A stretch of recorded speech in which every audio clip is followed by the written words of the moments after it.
5 years span లో 9 times పెంచిన చరిత్ర ఘనత కేవలం జగన్మోహన్ రెడ్డి గారికి. అరే చెప్పింది ఒకటి చేసేది ఒకటి. ఇది ఒకటే కాకుండా ఎవడన్నా పీపీఎల్ రద్దు చేస్తారు అధ్యక్ష. పీపీఎల్ పవర్ పర్చేజ్ అగ్రిమెంట్స్ని అంతకుముందు ఉన్న ప్రభుత్వం అగ్రిమెంట్లు చేస్తే that is valid for 30 years.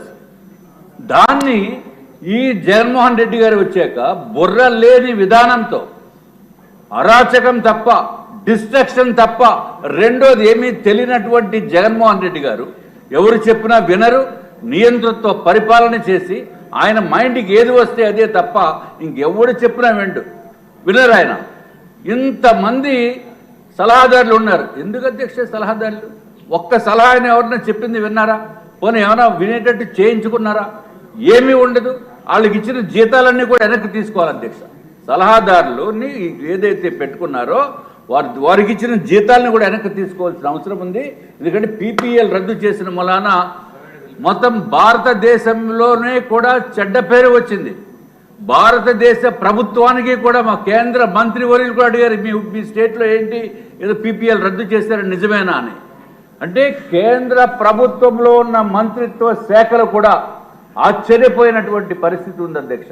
ఈ పీపీఎల్ రద్దు అట్లాగే ఎప్పుడైతే పీపీఎల్ రద్దు చేశారో ఫారెన్ ఇన్వెస్టర్స్ కానీ లేకపోతే బయట నుంచి కొత్తగా ఇన్వెస్ట్మెంట్స్ పెట్టి ఈ పవర్ సెక్టార్లో పెడదామనుకున్న వాళ్ళు ఎవరు ముందుకు రారు.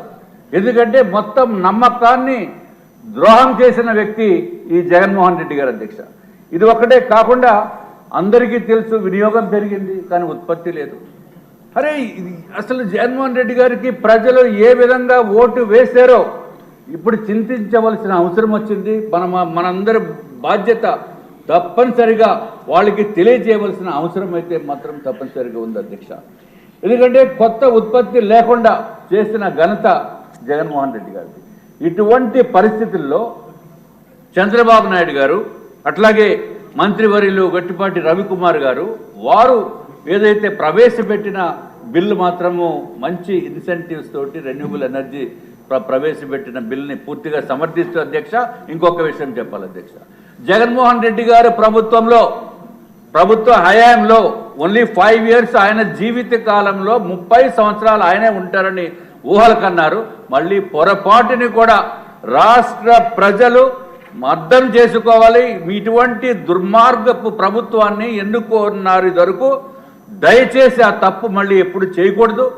9 times పెంచిన ఘనత జగన్మోహన్ రెడ్డి గారు హిస్టరీలో మిగిలిపోతారు. ఫెర్రో ఎల్ఐస్ యూనిట్ల అధ్యక్ష పాపము ఫెర్రో ఎల్ఐస్ ఎన్నో కంపెనీస్ గోల చేసి అయ్యా మా ఫ్యాక్టరీ మూసేసుకోవాల్సిన పరిస్థితి వచ్చింది.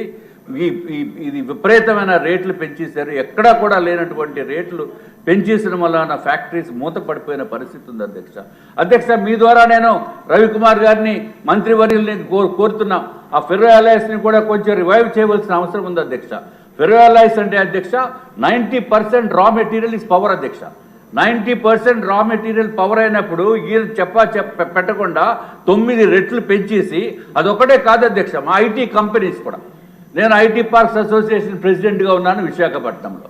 వాళ్ళు కూడా అరే సార్ ఇంత దారుణంగా పెంచేస్తున్నారు, దారుణం అని చెప్పినా మాట్లాడితే లోపల వేసేస్తాడేమో అని చెప్పి కిక్కురు మనకుండా ఊరుకున్నాం అధ్యక్ష.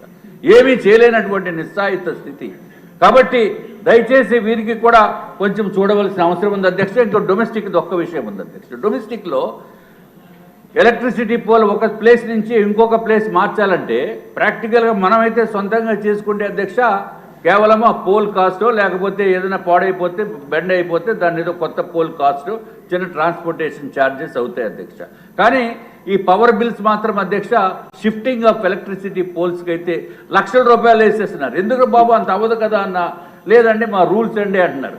ఏ రూల్స్ అన్ని కొంచెం మార్చవలసిన బాధ్యత మంత్రివర్యులు తీసుకోవాలి. ప్రజలకి